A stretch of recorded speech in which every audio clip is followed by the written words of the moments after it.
শাহ থেকে ইসলামী বিপ্লব, ভূ রাজনীতি, নিষেধাজ্ঞা ও পারস্যের পুনরুত্থানের সম্ভাবনা।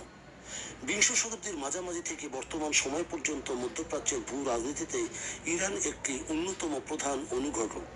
1953 সালে সিআইএ সমর্থিত অভ্যুত্থানের মাধ্যমে মোহাম্মদ রেজা শাহ পাহলভীর শাসন জোরদার হওয়ার পর থেকেই 1979 সালের ইসলামী বিপ্লব এবং পরবর্তী সময়ে দীর্ঘস্থায়ী মার্কিন নিষেধাজ্ঞা সব মিলিয়ে ইরানের ইতিহাস চরম নাটকীয়তায় ভরপুর।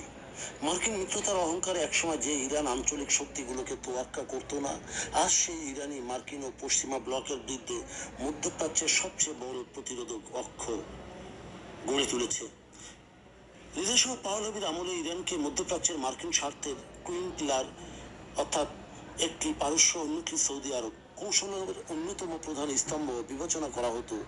ওয়াশিংটনের অবাধ প্রশ্রয়ে শাহ তৎকালীন বিশ্বের অন্যতম আধুনিক সামরিক বাহিনী গড়ে তোলেন। পেট্রো ডলারের বড় অংশ ব্যয় হতো মার্কিন অস্ত্র কিনতে। ফলস্বরূপ আঞ্চলিক পরাশক্তি হিসেবে ইরান প্রতিবেশী আরব রাষ্ট্রগুলোকে পাত্তাই দিত না। আন্তর্জাতিক অঙ্গনে প্রভাব থাকলেও দেশের ভিতরে শাহের গোপন পুলিশ বাহিনী শাবাক সাধারণ মানুষ এবং ভিন্ন মত অবলম্বীদের উপর চরম নির্যাতন চালাতো।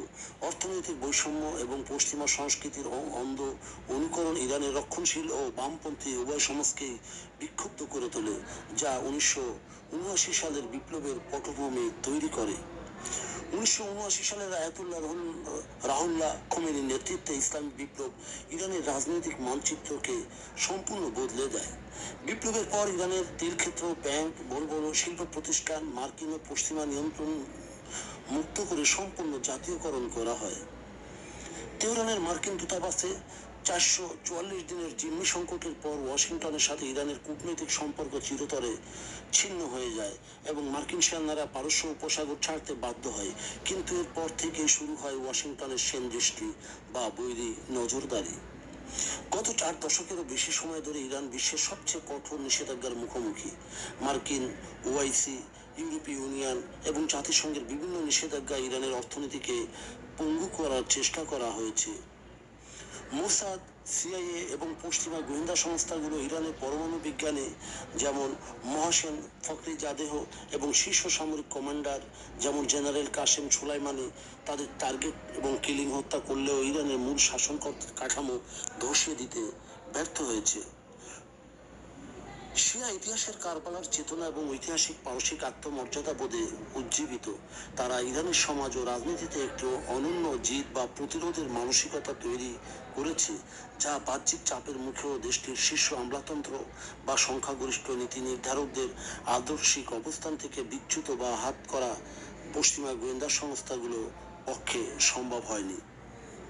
এত বাধা সত্ত্বেও ইরান প্রযুক্তিগত ও সামরিকভাবে মারাত্মক স্বাবলম্বী হওয়ার চেষ্টা চালিয়ে গেছে। নিজস্ব প্রযুক্তিতে তৈরি ব্যালিস্টিক মিসাইল, বিমান প্রতিরক্ষা ব্যবস্থা এবং হাইপারসনিক প্রযুক্তিতে ইরান আজ মধ্যপ্রাচ্যের অন্যতম শীর্ষস্থানীয়। বিশেষ করে ইরানের সস্তা কিন্তু কার্যকরী ড্রোন প্রযুক্তি বৈশ্বিক সামরিক সমীকরণের বড় পরিবর্তন এনেছে। পশ্চিমা নিষেধাজ্ঞাকে পাশ কাটিয়ে ইরান চীন ও রাশিয়ার সাথে ভূ রাজনৈতিক ও অর্থনৈতিক ব্লক শক্তিশালী করেছে। চীনের কাছে তেল বিক্রি এবং রাশিয়ার সাথে কৌশলগত অংশীদারিত্ব তেহরানকে সম্পূর্ণ বিচ্ছিন্ন হওয়া থেকে রক্ষা করেছে। বৈশ্বিক প্রেক্ষাপটে ইরান এক সন্ধিক্ষণে দাঁড়িয়ে আছে। দীর্ঘদিনের নিষেধাজ্ঞা এবং রক্ষণশীল কাঠামোর কারণে আভ্যন্তরীণ অর্থনীতি ও তরুণ প্রজন্মের মধ্যে যে ক্ষোভ রয়েছে তা ইরান এক নতুন পরিবর্তনের দিকে নিয়ে যেতে পারে। তুরস্ক যেভাবে তার উসমানীয় ঐতিহ্য ও আধুনিক রাষ্ট্র কাঠামোর সমন্বয় ঘটিয়ে বিশ্ব রাজনীতিতে মধ্যস্থতাকারী ও উদীয়মান অর্থনৈতিক শক্তি হিসেবে মুসলিম বিশ্বের মধ্যে জেগে উঠেছে, ইরানও ঠিক সেই পথ অনুসরণ করতে পারে। ভবিষ্যৎ ইরানের নেতৃত্ব যদি একদিকে তার ঐতিহাসিক পারসিক সভ্যতার গৌরব ও মেধা এবং অন্যদিকে আধুনিক উদার অর্থনৈতিক সামাজিক সংস্কারের সমন্বয় ঘটাতে পারে, তবে মধ্যপ্রাচ্যের শক্তির ভারসাম্য সম্পূর্ণ বদলে যাবে। পারস্যের ইতিহাস সর্বদা বিজ্ঞান, দর্শন ও সাহিত্যের আলোয় সমন্বিত এক উজ্জ্বল তারকা বিশেষ। নিষেধাজ্ঞা এবং চরমপন্থী ভূ রাজনীতির বেড়াজাল থেকে বেরিয়ে আসতে পারলে ইরান একটি উন্মুক্ত, আলোকিত এবং প্রযুক্তিগতভাবে উন্নত ইরান বিশ্বমঞ্চে তার যোগ্য আসন ফিরে পেতে পারে। সর্বশেষ বলা যায়, ইরানকে কেবল নিষেধাজ্ঞার বেড়াজালে আটকে রাখাই যাবে না, প্রতিকূলতার মাঝেও টিকে থাকার যে দীর্ঘ ইতিহাস দেশটি রয়েছে তা প্রমাণ করে যে বাহ্যিক চাপে এই জাতি ঘাড় নোয়াবার নয়। আভ্যন্তরীণ সংস্কার এবং যুগের সাথে তাল মিলিয়ে যদি একটি দূরদর্শী ও উদার চিন্তার নেতৃত্ব সামনে আসে, তবে প্রাচীন পারস্যের গৌরব বুকে নিয়ে এক নতুন আলোকিত এবং সমৃদ্ধশালী ইরানের উদয় কেবল সময়ের ব্যাপার মাত্র।